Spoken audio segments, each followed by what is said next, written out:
Hello everyone.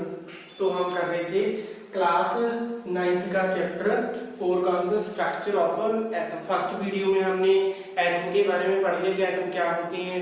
Present time में atom के बारे में क्या क्या बताया गया है, इलेक्ट्रॉन्स के बारे में, प्रोटॉन्स के बारे में, न्यूट्रॉन्स के बारे में। एक रह गया था एक तो कि जैसे जो एटम के ऊपर टोटल चार्ज है, total charge on any atom वो न्यूट्रल होता है। न्यूट्रल होता है। न्यूट्रल क्यों होता है? क्योंकि जितना चार्ज इलेक्ट्रॉन के ऊपर है, जितने इलेक्ट्रॉन होंगे उतने ही प्रोटॉन होंगे, इसलिए वो आपस में कट आउट होके एक प्लस का हो गया, एक माइनस का हो गया, कट आउट होकर जीरो हो जाता है। मतलब टोटल ओवरऑल चार्ज है जो एटम के ऊपर वो न्यूट्रल होता है, कोई चार्ज नहीं होता। तो एक रह गया था कि एटॉमिक नंबर और मास नंबर के बारे में। एटॉमिक नंबर हमने पता है कि पीरियोडिक टेबल में पढ़ाई है कि एटॉमिक नंबर ये होते हैं, तो उनसे हम इलेक्ट्रॉन कॉन्फ़िगरेशन लिखते हैं, एटॉमिक मास निकालते हैं, मास नंबर निकालते हैं कहने का मतलब। तो जैसे ये एटॉमिक नंबर क्या है? Total number of electrons in total number of electrons और प्रोटॉन्स प्रेजेंट इन एटम, कि इलेक्ट्रॉन्स कितने प्रेजेंट है या प्रोटॉन्स कितने प्रेजेंट है, वही उनका एटॉमिक मास है। कहने का मतलब एटॉमिक मास को, एटॉमिक नंबर को हम जेड से नोट करते हैं, या तो टोटल नंबर ऑफ इलेक्ट्रॉन्स और total number of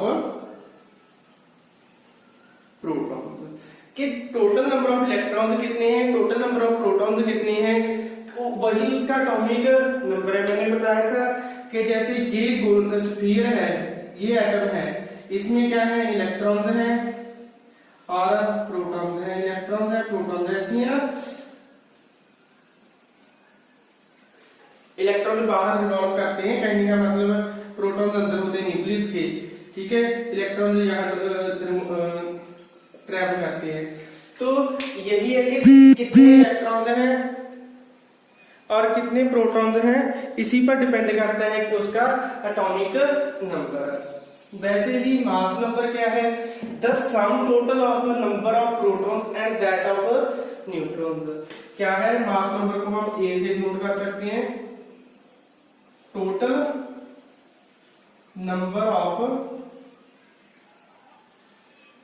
protons plus total number of neutrons. Total number of protons कितने हैं, टोटल नंबर ऑफ न्यूट्रॉन्स कितने हैं, उनको क्या बोलते हैं? उसका मास नंबर। जैसे एग्जांपल ले लेते हैं, जैसे सोडियम है, सोडियम में 11 इलेक्ट्रॉन्स होते हैं और 11 ही प्रोटॉन्स होते हैं। तो इसका एटॉमिक नंबर कितना हो गया जी? एटॉमिक नंबर कितना हो गया सोडियम का? 11 हो गया। वैसे ही जैसे यहां पे भी ले लें, सोडियम में 11 इलेक्ट्रॉन्स होते हैं और 12 न्यूट्रॉन्स होते हैं। तो 11 प्लस 12, इसका एटॉमिक मास कितना हो गया? 23 हो गया। तो इसलिए इसका मास नंबर कितना होगा सोडियम का? सोडियम का मास नंबर 23 है और एटॉमिक नंबर कितना है? 11 है। तो ये रह गया था। इसके बाद हम इसके बारे में मॉडल से पढ़ेंगे कि बोहर ने क्या कहा, थॉमसन ने क्या कहा, रदरफोर्ड ने क्या कहा, ठीक है, कैसे कैसे डिस्कवरी हुई। पहले तो हम सबसे पहले फर्स्ट है हमारे पास Thomson model. Thomson model of atom. Thomson model of atom, Thomson ने 1903 में अपना मॉडल दिया था। तब तक सिर्फ इलेक्ट्रॉन्स और प्रोटॉन्स की डिस्कवरी हुई थी, न्यूट्रॉन की डिस्कवरी ही नहीं हुई थी। इसलिए इसमें कुछ कमियां रह गई थी जो आगे जाके रदरफोर्ड ने कंप्लीट की थी। रदरफोर्ड ने वो दूर की थी कमियां, उसकी ड्रॉबैक्स थी। तो 1903 में थॉमसन ने एक मॉडल दिया। थॉमसन ने कहा था कि एटम है जो वो वाटरमेलन की तरह होता है। वाटरमेलन में क्या होता है? ठीक है, ये रेड एडिबल पार्ट होता है जिसको हम खाते हैं रेड एडिबल पार्ट। वैसे ही बिल्कुल सेम जो एटम है वो भी क्या है, एक पॉजिटिवली चार्ज एटम है। ठीक है, तो रेड एडिबल पार्ट, लेकिन हमें पता है कि वाटरमेलन में क्या होते हैं, इसमें यहाँ अलग अलग स्पीसीज पे सीड्स प्रेजेंट होते हैं। ठीक है, क्या होते हैं, सीड्स। इन्हीं सीड्स की तरह इसमें क्या होते हैं, नेगेटिव चार्ज इलेक्ट्रॉन्स होते हैं। अलग अलग पोजीशन पे नेगेटिव चार्ज इलेक्ट्रॉन्स होते हैं। ये है क्या, पॉजिटिवली चार्ज स्फीयर। ठीक है, और अलग अलग स्पीशीज में क्या होते हैं, ये इलेक्ट्रॉन्स होते हैं, नेगेटिवली चार्ज इलेक्ट्रॉन्स। क्या कहा उसने कि थॉमसन ने 1903 में अपना एक मॉडल प्रेजेंट किया था। तब तक सिर्फ इलेक्ट्रॉन्स और प्रोटॉन्स की डिस्कवरी हुई थी, इसलिए जे थॉमसन, हमने कल बताया था ना कि इलेक्ट्रॉन की डिस्कवरी किसने की, जे थॉमसन ने। ठीक है, जे थॉमसन ने इलेक्ट्रॉन्स की डिस्कवरी की थी। तो उसने कहा था कि जो एटम है बिल्कुल सेम है वाटरमेलन की तरह। या किशमिश पे केक आता है, उसमें अलग अलग एडिबल पार्ट होते हैं ना, तो उसमें ड्राई फ्रूट्स डाले होते हैं। तो वैसे ही है कि जो एटम है वो क्या है, एक वाटरमेलन की तरह है, तरबूज की तरह है। उसमें जो रेड एडिबल पार्ट है वो क्या है, इसका पॉजिटिवली चार्ज स्फीयर बन गया। और जो उसमें सीड्स है, सीड्स में इसमें क्या है, वो इलेक्ट्रॉन्स का काम कर रहे हैं। ठीक है, तो यही इसने बताया था थॉमसन ने कि वाटरमेलन की तरह है सारा ये। और क्या कि जो इसमें टोटल नंबर ऑफ चार्ज है, total number of positively charge वो इक्वल होता है total number of negatively charge के। कि जितना पॉजिटिव चार्ज है उतना ही नेगेटिव चार्ज होता है।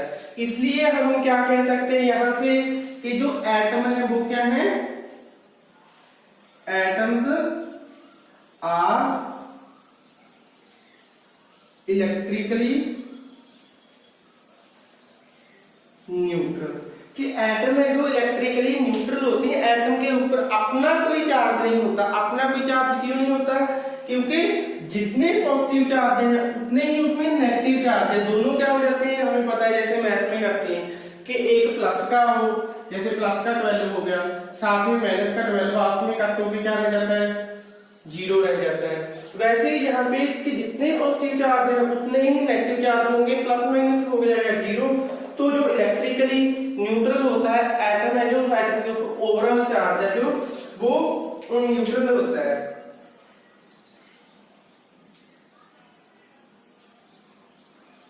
ठीक है, तो ये था Thomson model of atom. Thomson ने 1903 में, बार बार इसलिए बता रहा हूँ कि आपको पढ़ने की भी जरूरत ना पड़े, कि ऐसे ही हो जाएगा ये सारा। ठीक है, बहुत इजी सा टॉपिक है। 1903 में इसने क्या डिस्कवरी की थी, अपना मॉडल दिया था एटम के बारे में। उसने तब तक सिर्फ इलेक्ट्रॉन और प्रोटॉन की डिस्कवरी हुई थी, न्यूट्रॉन की डिस्कवरी नहीं हुई थी। इसलिए आपसे पूछा जाता है कि इलेक्ट्रॉन की डिस्कवरी किसने की थी, जे थॉमसन ने की थी। उसने जो एटम को एटम स्फीयर की तरह होता है, लेकिन वो उसने किससे कंपैरिजन किया था, वाटरमेलन से। किससे एटम का कंपैरिजन किया था,